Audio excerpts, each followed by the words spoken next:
Dan hari ini kita akan mendasari dari kebenaran firman Tuhan dari kitab Kisah Para Rasul pasal 1 ayat 4 sampai ayatnya yang ke-11 ya. Kitab Kisah Para Rasul pasalnya yang pertama ayatnya yang ke-4 sampai ayatnya yang ke-11. Kita akan baca secara berganti-gantian. Saya membaca ayat-ayatnya yang genap, jemaat sekalian membaca ayatnya yang ganjil.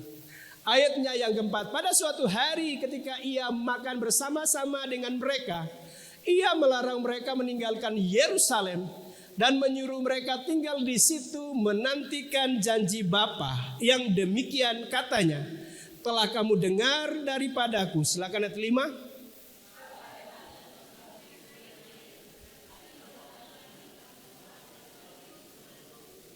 Ayat 6, maka bertanyalah mereka yang berkumpul di situ, Tuhan, maukah engkau pada masa ini memulihkan kerajaan bagi Israel?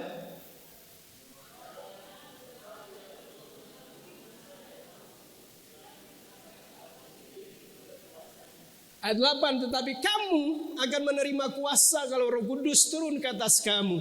Dan kamu akan menjadi saksiku di Yerusalem dan di seluruh Yudea dan Samaria dan sampai ke ujung bumi. Silakan ayat 9. Ayat yang ke-10.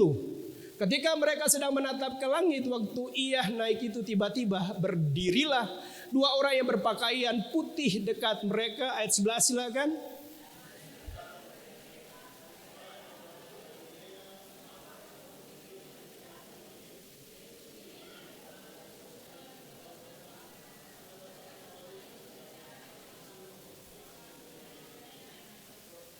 Yesus ini yang telah terangkat meninggalkan kamu akan datang kembali. Ada dua janji yang disampaikan oleh Tuhan Yesus, saudara ya. Di dalam ayat yang kita baca ini, yang pertama adalah janji untuk setiap kita dibaptis dengan Roh Kudus ya. Jadi kita mengenal baptisan Yohanes sebagai baptisan pertobatan, sebagai baptisan di mana kita mengakui Yesus itu sebagai Tuhan dan Juru Selamat.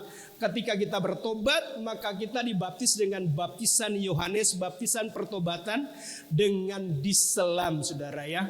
Kemudian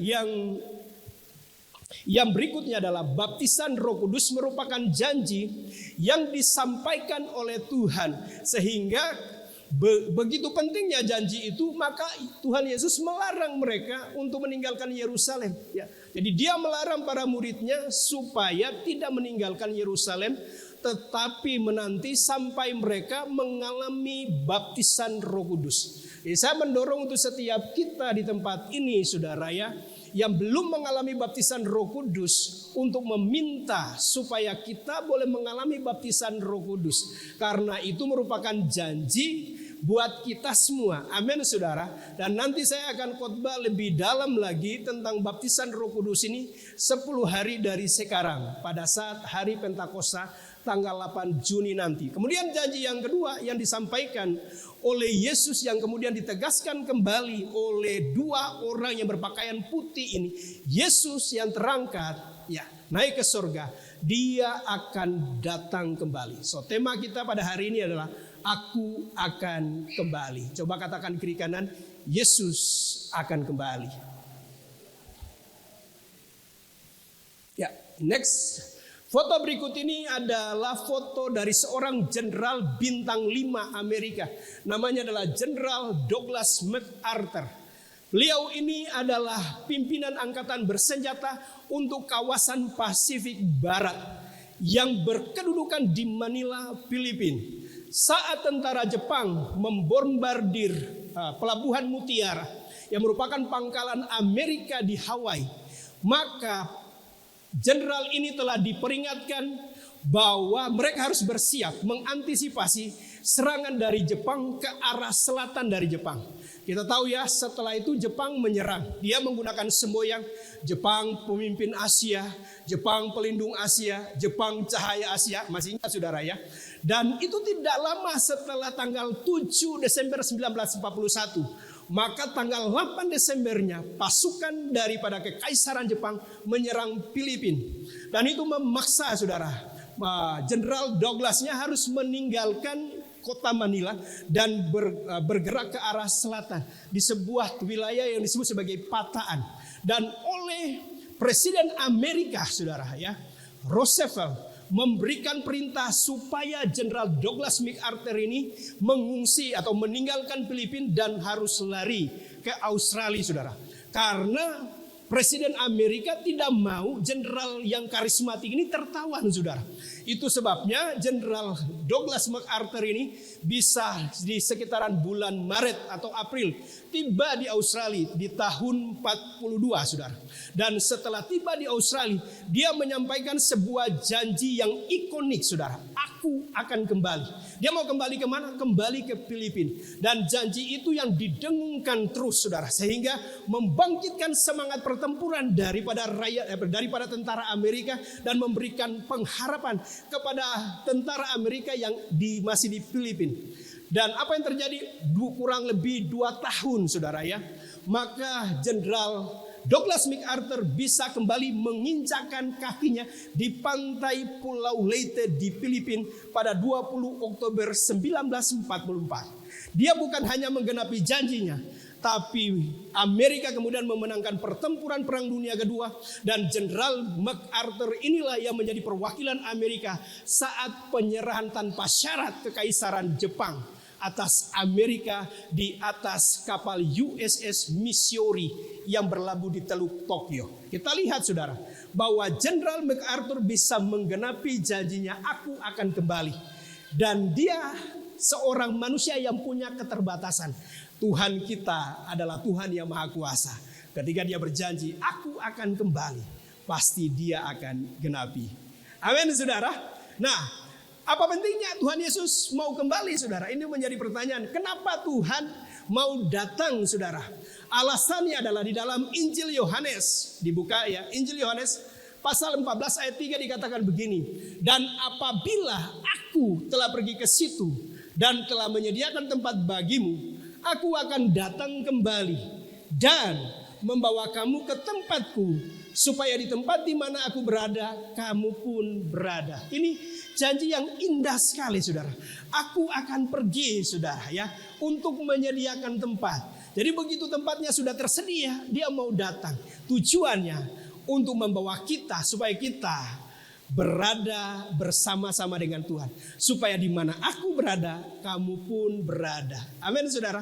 Berapa banyak yang mengharapkan hal itu terjadi atas hidup daripada kita semua. Boleh lambaikan tangan saudara ya. Amin saudara ya. Tapi saya mau beritahu saudara bahwa sebetulnya ada kualifikasi dari orang-orang yang akan dibawa oleh Tuhan saudara.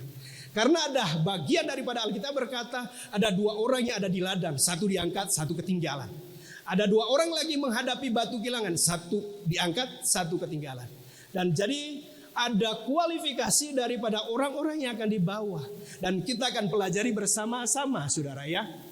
Next. Ya, orang seperti apa yang akan Yesus bawa? Mari kita lihat di dalam Injil Matius pasal 24. Ayatnya yang ke-36 sampai 39 ya. Kualitas hidup orang Kristen yang sejati. Itu yang harus kita miliki untuk menjadi bilangan orang-orang yang akan dibawa oleh Tuhan.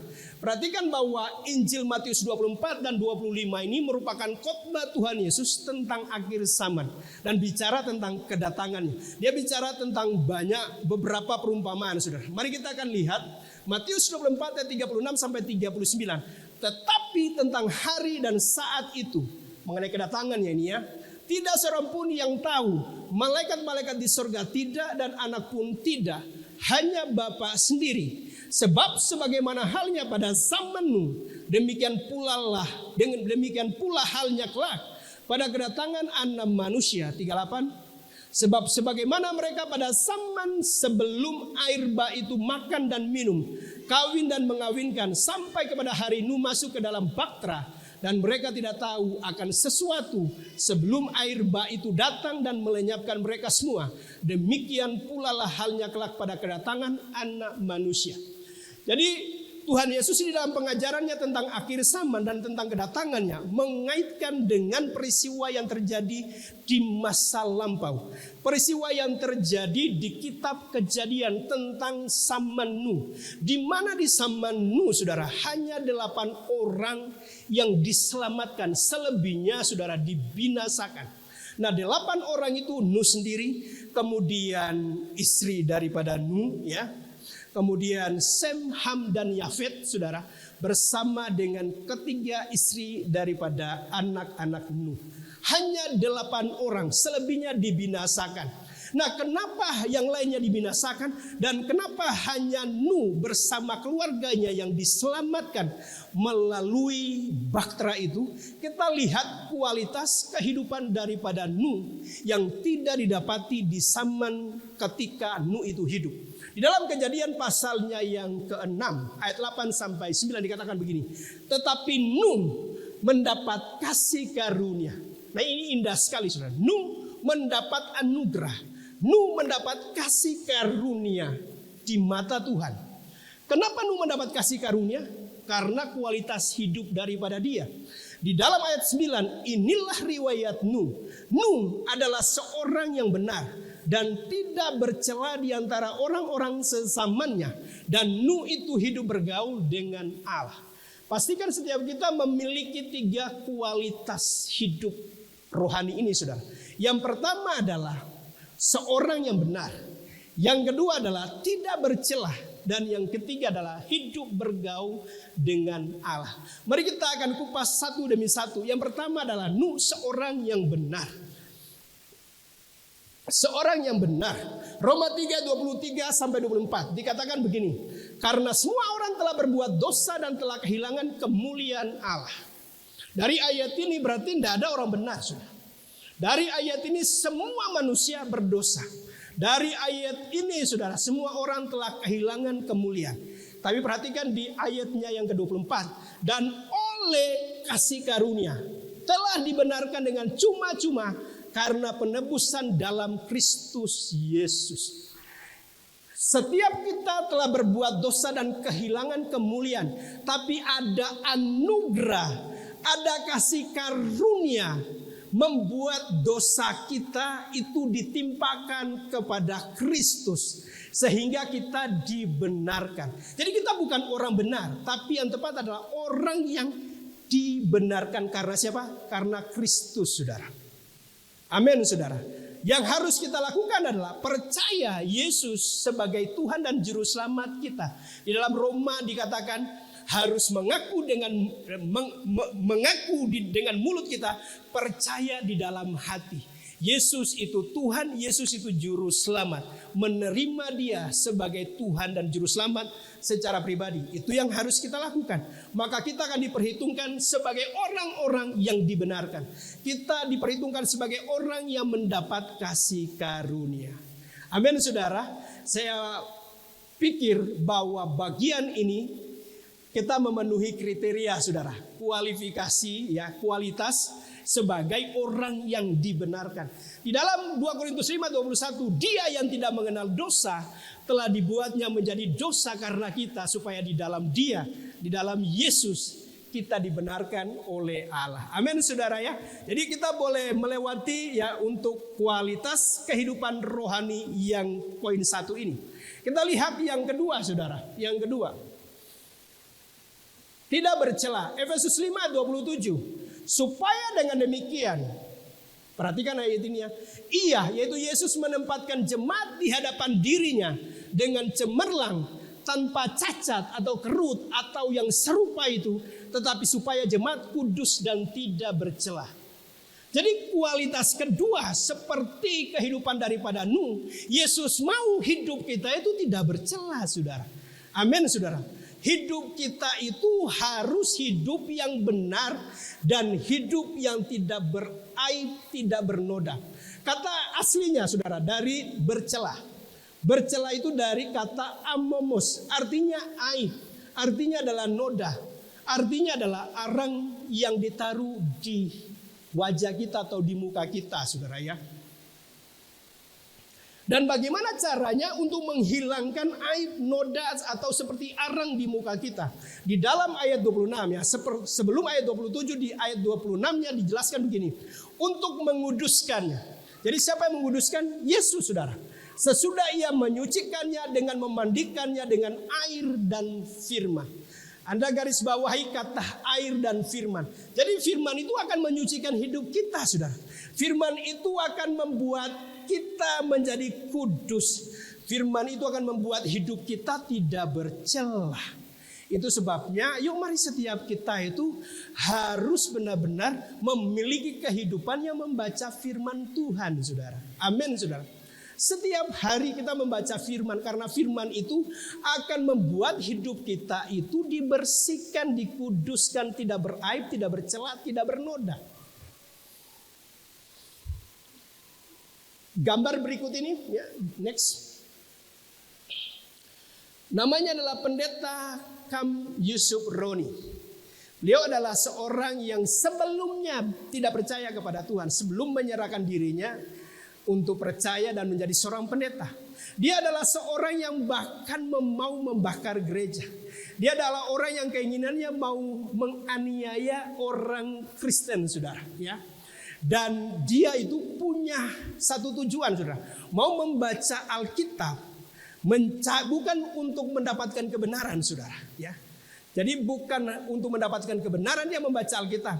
Dia mau mencari sisi lemah daripada Alkitab itu. Yang kemudian dia lakukan adalah dia mulai membaca kitab Kejadian, saudara. Kemudian setelah itu lanjut Keluaran, Imamat, Bilangan, Ulangan, Yosua, Hakim-Hakim, dan seterusnya sampai selesai Perjanjian Lama. Dan dia sudah punya catatan tentang sisi-sisi lemah dalam pandangannya beliau, saudara ya. Kemudian dilanjutkan dengan Perjanjian Baru, baca Matius, kemudian Markus, setelah itu Lukas, saudara. Dan tiba pada Yohanes 1 ayat 1. Hidupnya diubahkan. Karena kemudian dia mendapatkan sesuatu yang mengubah hidupnya dari Yohanes 1 ayat 1. Pada mulanya adalah firman. Firman itu bersama-sama dengan Allah. Dan firman itu adalah Allah. Hidupnya diubahkan, saudara. Dan apa yang terjadi dalam kehidupannya, di dalam pengiringannya akan Yesus, dia bukan mengalami hal yang mudah, saudara. Karena setelah itu dia dituduh melakukan tindakan subversif. Itu apa, saudara? Itu tindakan kejahatan yang dikategorikan kejahatan yang luar biasa. Dan tanpa proses peradilan, saudara, yang jelas, dia dimasukkan ke dalam penjara. Tapi dia berkata betapa dia dalam penjara mengalami kebahagiaan. Kenapa? Dari Yohanes 1 ayat 1. Pada mulanya adalah firman. Firman itu bersama-sama dengan Allah dan firman itu adalah Allah. Dari satu ayat itu hidupnya diubahkan. Dari kegelapan dipindahkan kepada terangnya yang ajaib. Bahkan dia mendedikasikan hidupnya untuk melayani Tuhan. Amin, saudara. Makanya setiap kita perlu untuk membaca, poin saya adalah satu kata dari Tuhan itu bisa mengubah hidup kita. Satu kata dari Tuhan bisa menyembuhkan yang sakit. Satu kata dari Tuhan bisa memberikan solusi, bisa memberikan jalan keluar. Itu sebabnya yuk mari setiap kita untuk memiliki suatu kehidupan yang secara konsisten membaca firman, saudara. Karena firman itu akan menyucikan kita. Firman itu akan menguduskan hidup kita. Lihatlah orang yang di sebelah kanan Tuhan itu saat tersalib, saudara. Saat Tuhan berkata, Bapa, ampunilah mereka. Sebab mereka tidak tahu apa yang mereka perbuat. Kita bisa melihat kalimat kedua daripada Tuhan. Menjawab apa yang dikatakan oleh orang yang disalib di sebelah kanan. Hari ini engkau bersama-sama dengan aku di Firdaus. Dengan satu kalimat daripada Tuhan tentang pengampunan. Setelah itu dia melakukan dialog dengan yang disalib yang di sebelah kiri. Dan setelah itu dia meminta kepada Tuhan. Hidupnya diubahkan. Yang pertamanya dia ke neraka. Di dalam beberapa menit mungkin atau beberapa jam berikutnya. Tapi dia mengalami anugerah. Dipindahkan dari gelap kepada terang. Dipindahkan dari neraka masuk ke Firdaus. Seperti apa yang dijanjikan oleh Tuhan. Oleh karena itu saya mendorong untuk setiap kita, saudara, harus senantiasa membaca akan kebenaran firman Tuhan. Amin, saudara. Itu kualitas kehidupan yang kedua daripada kekristenan yang dituntut untuk kita menjadi seperti Nuh, saudara, yang diselamatkan dari kebinasan. Yang ketiga, saudara, kualitas yang ketiga. Yang ketiga adalah bergaul dengan Allah. Di bagian ayat 9 itu ayat yang bagian C-nya, dan Nuh itu hidup bergaul dengan Allah. Dari King James Version-nya diterjemahkan sebagai berjalan dengan Tuhan. Bagaimana berjalan dengan Tuhan sih? Kalau berjalan dengan Tuhan, dipastikan bahwa setiap kita tidak akan tersesat. Kalau berjalan dengan Tuhan, dipastikan setiap kita tidak akan menyimpang ke kanan dan ke kiri. Kalau berjalan dengan Tuhan, dipastikan setiap kita akan mencapai seperti apa tujuan Tuhan atas hidup kita. Nah, bagaimana caranya kita mau berjalan dengan Tuhan, saudara ya? Kita tahu bahwa firman itu adalah pelita bagi kaki kita. Firman itu adalah terang pada jalan kita. Kita berjalan dengan Tuhan, artinya setiap kita harus mengikuti apa yang menjadi perintah atau firman daripada Tuhan. Jadi kembali kepada firman, saudara. Kalau kita hidupnya bergaul, caranya adalah dengan firman. Firman itulah yang akan menuntun langkah-langkah hidup kita. Amin, saudara. Miliki kualitas kehidupan seperti Nuh, maka kita akan menjadi orang-orang yang akan dibawa oleh Tuhan pada saat Dia datang untuk kedua kalinya. Itu yang pertama, saudara ya. Kemudian yang kedua, memiliki iman, saudara ya. Yang kedua, memiliki iman. Lukas 18 ayat 8 dikatakan begini, "Aku berkata kepadamu, Ia akan segera membenarkan mereka. Akan tetapi jika Anak Manusia itu datang, adakah Ia mendapati iman di bumi?" Nah, Tuhan mau datang nih, Anak Manusia mau datang, tapi Dia mau mencari iman di bumi. Anda perhatikan kata iman di bumi ini, dan ayat daripada Lukas pasal 18 ini sebetulnya merupakan perumpamaan tentang berdoa yang tak jemu-jemu. Perhatikan di ayatnya yang ke-7 dari Lukas 18, next. "Tidakkah Allah akan membenarkan orang-orang pilihannya yang siang malam berseru kepadanya, dan adakah Ia mengulur-ulur waktu sebelum menolong mereka?" Ini adalah perumpamaan tentang janda yang punya perkara, dan dia minta seorang hakim membela perkaranya. Dan janda itu terus menerus, saudara, terus menerus datang kepada hakim, dan hakimnya berkata, mungkin orang Manado bilang, "So pastiu ini dengan ini janda ini." Makanya hakim bilang, "Sekalipun aku sebagai hakim yang tidak takut akan Tuhan, tapi karena janda ini telah menyusahkan aku, maka aku membenarkan perkaranya." Dan itu merupakan perumpamaan tentang berdoa yang tak jemu-jemu. Apa kaitannya dengan iman dan apa kaitannya dengan kedatangan Tuhan? Saya mau beritahu, saudara, bahwa orang yang punya iman adalah orang yang hidupnya harus selalu bersandar kepada Tuhan melalui apa? Melalui doa. Amin, saudara. Jadi orang yang berdoa, karena apa? Dia menyadari bahwa dia perlu Tuhan di dalam hidupnya. Maka dia harus membangun suatu kehidupan doa untuk mengetahui tuntunan Tuhan atas hidupnya. Bisa memahami sampai di sini, saudara? Terkadang setiap kita berdoa setelah kita mungkin dalam perjalanan kehidupan kita mengalami problem, mengalami permasalahan, atau di dalam usaha, di dalam rumah tangga, atau secara ekonomi, atau di dalam keluarga, atau hal yang lainnya. Kita di awalnya tidak melibatkan Tuhan melalui permohonan doa kita. Nanti setelah berjalannya waktu, kemudian kita punya problem, punya masalah, baru keingat Tuhan. Maka itu bukan hidup yang bergantung sepenuhnya kepada Tuhan. Amin, saudara. Bukan hidup yang berserah kepada Tuhan. Mari kita lihat gambar berikut ini, akan lebih memberikan penjelasan buat setiap kita. Ini adalah kisah tentang bagaimana para muridnya lagi menuju ke seberang. Dari posisi di pinggiran Danau Galilea menuju ke seberang. Dan itu pada sore menjelang malam. Inisiatifnya dari Tuhan, saudara. Jadi siapa yang mengawalinya? Tuhan, saudara. Dan di dalam perjalanannya, apa yang terjadi? Tuhan itu tidur dengan lelap, dengan nyenyak di buritan di sebuah tilam. Maka yang terjadi adalah sekonyong-konyong badai datang mengamuk.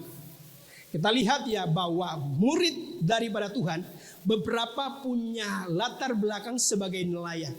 Ya, jadi latar belakang mereka berarti mereka punya pengalaman menangani situasi di laut, saudara, atau di danau Galilea. Mereka punya skill, saudara. Kalau terjadi sesuatu yang berkaitan dengan perubahan-perubahan dalam situasi perairan danau Galilea.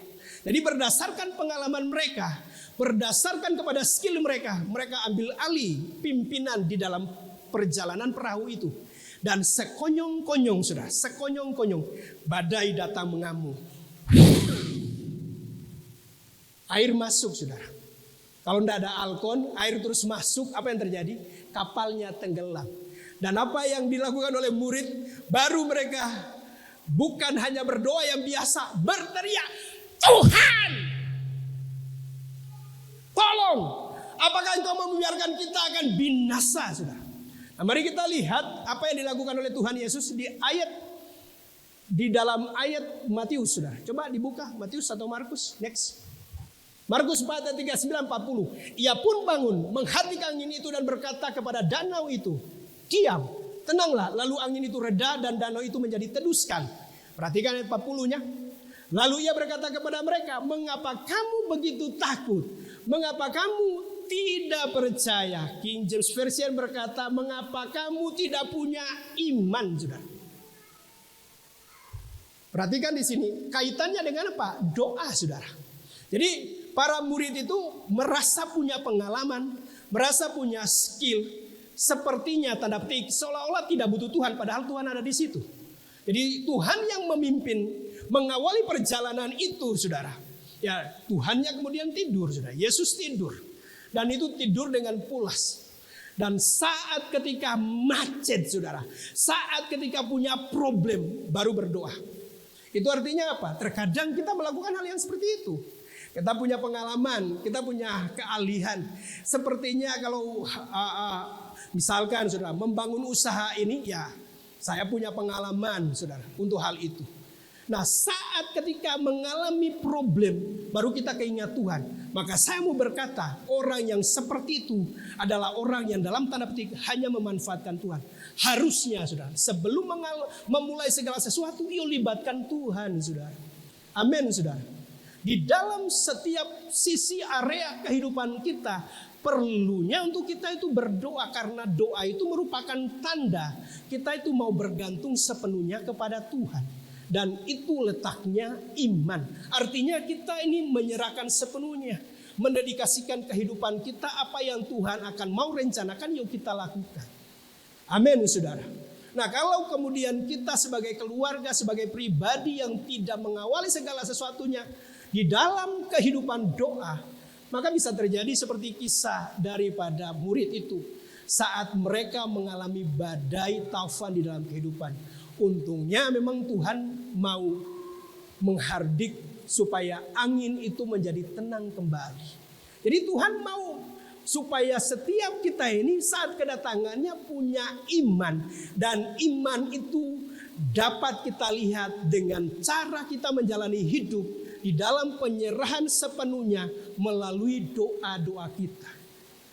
Gereja ini harus menjadi gereja yang dipimpin oleh Tuhan. Bagaimana supaya gereja ini dipimpin oleh Tuhan? Membangun kehidupan doa yang kuat supaya Tuhan bisa memberikan directionnya, instruksinya, perintahnya, visinya. Kepada siapa? Kepada pemimpin dan kepada kita sebagai pengurus. Amin, saudara. Keluarga yang punya iman adalah keluarga yang mengawali segala sesuatunya di dalam kehidupan doa, saudara. Dan Tuhan cari itu. Amin, saudara.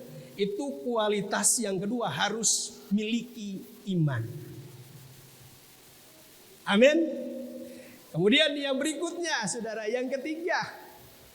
Yang ketiga, saat dia mau datang, dia akan membawa, yang ketiganya adalah dewasa dan punya persediaan minyak. Nanti persediaan minyak saya akan bahas di tanggal 8 nanti, saudara. Saya mau membahas yang dewasa terlebih dahulu, saudara, ya.